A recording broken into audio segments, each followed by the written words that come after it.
Another beautiful morning inside the Sea Ray tent. Yesterday we did the deck, got it all PL'd down and then put peanut butter around the edges. It's solid as a rock. I'm really happy with it. I slept like a baby last night. I'm sore this morning. Moving around like that, keeping your back bent down because I can't stand up in here because I got the tent over me. Really kind of takes a number on your back. But today we're going to tab in the deck to the hull. And if I have any time left over, I'm going to foam. That's the kind of the next thing in line, because I don't want to glass the deck and then drill through that glass. I want to go ahead and foam it, put the plugs back in it. We're going to cut a hole saw hole probably 2 inches wide, or in front and back of each compartment to pour in all our stuff. So right now I wanted to show you something that I've kind of forgotten to tell you about, is the drain hole in the ski locker. What I wanted to do is I wanted to drain it into the keel, which I have a channel that runs all the way up the front, and then it runs underneath here, etc. It has nice big 2-inch U-shaped channels so nothing can get caught.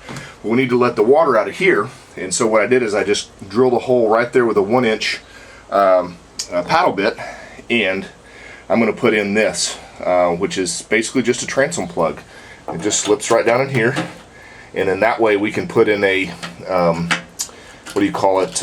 plug if we want to keep water from draining out. If by chance, let's say we took on water or something like that, and I didn't want water to be backing up into here, we can put the plug in it to keep that from happening. So it all seems to be pretty good. I'd like to have gone in the back of it, but that'd put it right in the gas tank compartment.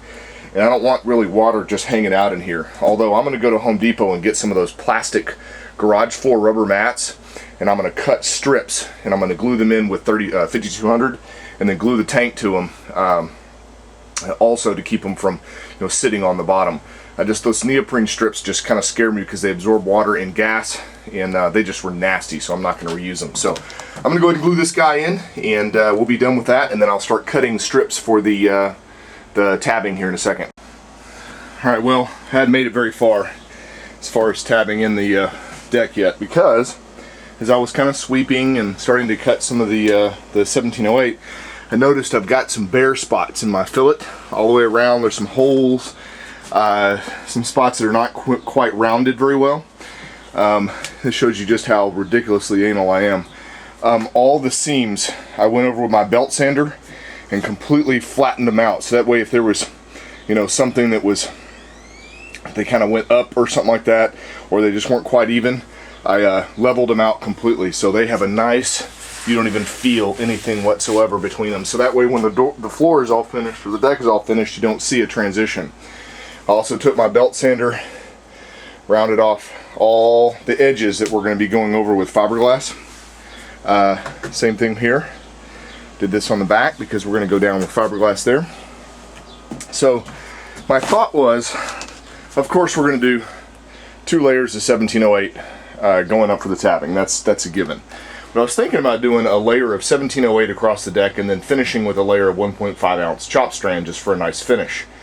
I'm kind of torn. I really don't know what I want to do, if that's too much or if I should just do 2 layers of chop strand on it. I've got enough to do either, so I got to make that decision before I decide to put the stuff over the deck. But for right now, I'm going to turn this fan back on, get some comfort in here, and start cutting all my tabbing. What I'm doing is a 4 and an 8-inch strip. So that means that the 4-inch will be basically 2 inches on either side, and then 8-inch will be 4 inches on either side, overlapping.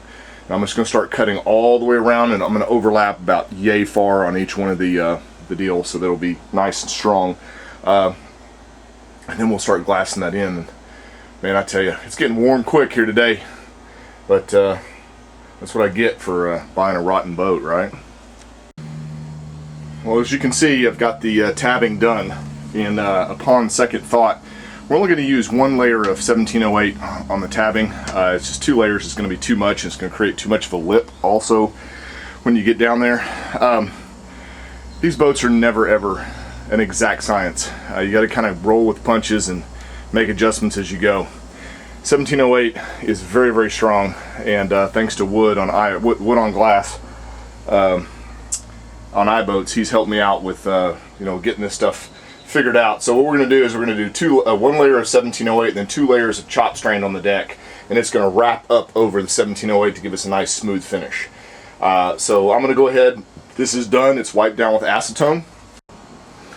All right, everything's tabbed in 100%. No air bubbles. Came out beautiful. I even tabbed around to the engine bay, all the way around this backside. Came out really nice. It's the easiest glassing job I've done so far. That was just a piece of cake. So now it's foaming time, guys. I've got to run up to Lowe's and get me several what do you call them, mixing buckets and some more mixing sticks and all that kind of stuff, and I'll show you how I do it. I've already kind of planned we're going to do how we're going to do our holes, so that way I can get a good you know, as far as all the to fill all the voids. So we'll talk about that when I get back. We'll try to get that done today. Like I said, it's done. I'm happy.